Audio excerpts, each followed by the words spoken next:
আবারও রক্তাক্ত জার্মানি, আবারও বেশ কয়েকজন নিষ্পাপ মানুষের প্রাণহানি।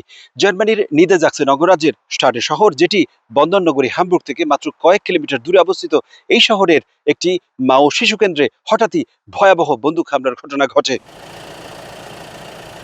এই হামলায় এখন পর্যন্ত 6 জন নিহত হয়েছেন, আহত হয়েছেন বেশ কয়েকজন। প্রত্যক্ষদর্শীরা জানান, 29শে জুন সোমবার ঠিক দুপুর 12টার পরপরই এই মা ও শিশু কেন্দ্রে হঠাৎই গুলির শব্দ পাওয়া যায়।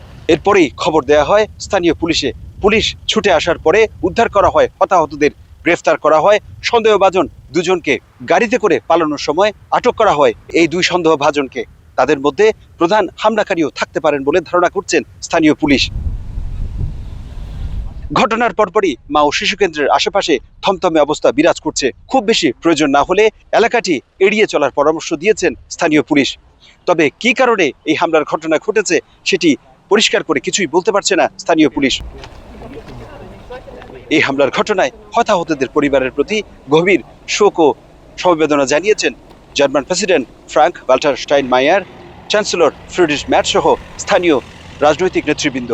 তবে কি কারণে এই হামলার ঘটনা, এটি তদন্ত করার পাশাপাশি অবৈধ অস্ত্র নিয়ন্ত্রণের আহ্বান জানিয়েছেন স্থানীয় জার্মানরা। জার্মানি থেকে বিটু বড়ুয়া, সময় সংবাদ।